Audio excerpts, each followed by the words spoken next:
Are there some differences if we want to talk about conversion type events? Like you've got old channel reports and you want to see like submissions and click to call and maybe chats and Xtime events, breaking those things down into different reports. Is that one that you could walk through a little bit? Oh yeah, so there's two versions that we really like with those. So same thing, I'm in library, or Mhm. I've spent most of our time here. I'm gonna create a new report, pretty detailed report, and this one's actually going to be based off of events. Traffic acquisition's really good if you want like session key event rate and user key event rate, but when you're looking for event information, it's better to go over here. So this is a regular old event report. As you can see, too much data. It's all the events and the number of times it happened. Just to give you an idea, AC and media interaction, it's mostly photo engagement. Some other stuff like menu engagement gets in here as well. So some people like George Nenny have a extra filter that he builds on these where it's AAC gallery engagement, where it's only photos. Mhm. I usually leave it be and leave it as AAC media interaction, but there's just too much information here. So we're going to go to head filter, select dimension, and we're going to call it event name. And we're actually going to use regex, which regex means regular expression, which probably didn't help in explaining what it is.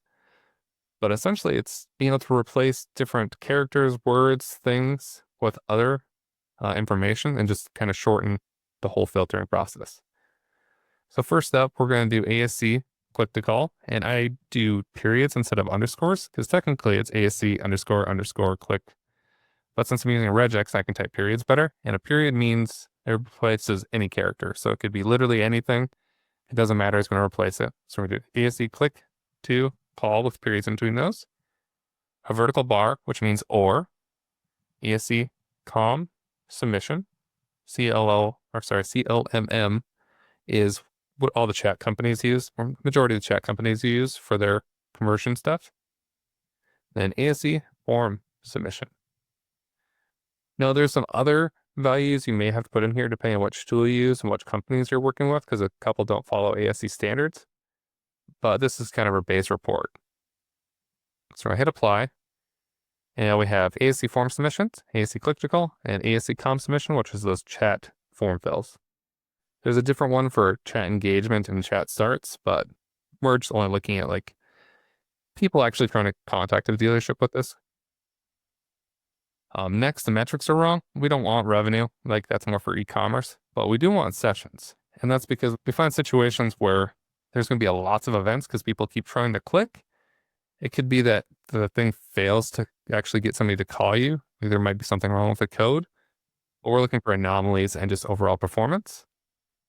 So we have sessions, total users, event count, and event count per active user. We'll replace that one because we want a different one, which is just events per session. And this is looking for, again, those repeat clickers or repeat converters, because that's one of those things that you may have anomalies in where somebody keeps converting accidentally. And here's a case in point. We had 30 times where there was an ASC comp submission from 22 people. That means somebody submitted multiple times, probably on multiple vehicles. Could be over multiple days, but we're getting lots of repeat conversions.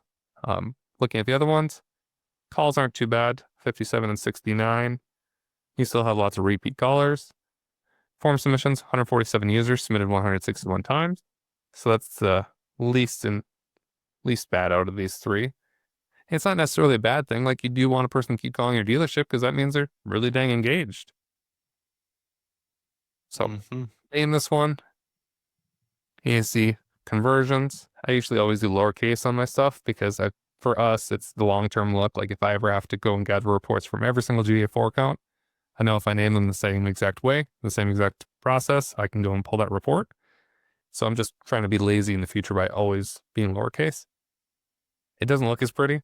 So if this is you only have like, let's say 10 GA4 accounts, you can pick something completely different. Save that. And go back. And we're going to add it to a report. So Automotive, edit. And we're going to create a new topic, which events. Go and grab our ASC conversions.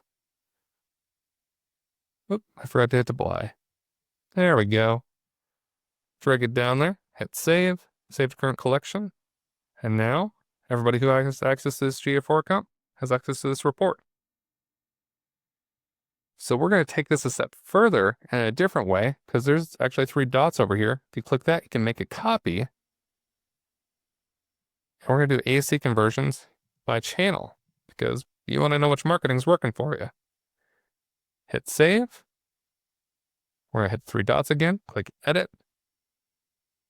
And instead of having the event names here, we're going to do session. Nope. It's actually called something else in here. So just search by channel, and it's session primary channel group. Make that the default. Hit apply. And this is where the majority of those conversions are coming from. You have this in your regular traffic acquisition report, but just a different way to view it. This is a clinic, Cody. Hit save on that. And we're going to, again, just add it right to our automotive so we don't forget to do that later.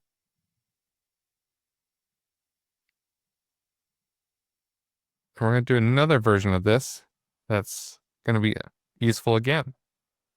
Click on 3 dots, make a copy, and we're going to do ASC conversions by vendor, because we want to see who's sending us events. Hit save, and we're going to edit. And this is where one of the first times, the first time we're getting into the parameters that we talked about earlier. And we are looking for event owner. We're going to set that as default. And this is going to tell us who's sending these events. In this case, Dealer Inspire, Autify, and Conversations, I think, is Dealer Inspire's chat company. Same thing, you can see if a particular vendor is sending you duplicate events, too many events per click, too many events per session. And there's been a few situations where click-to-calls broke nationwide for different website providers. And this is where we find those anomalies and, try to get this fixed as quickly as possible. I'll save that report. Go back. Edit. And like I said, I always go back and do this right away because it's really easy to forget. And you're like, where's that report? So the most useful portion of that report, though, is actually going to be with Xtime. So if you use the regular ASC form submission, which I use in my filtering, if you have Xtime connected to GA4 to send events, they will send so many form submissions. So if you find a situation where you just say tons of Xtime, you can actually go here and add a secondary filter for event owner and filter out a specific company. So you can say exactly matches, and whoever it is, you can select them to now remove, basically. It'd be the opposite. So it'd be does not match. So does not exactly match, and then you'd select the company. So if I want to remove Autofy, hit apply, and now I just removed Autofy. So if you have Xtime blowing up your conversions, you have some other vendor blowing up your conversions with, events you don't want to count towards sales or anything, this is a really good report to just filter that out.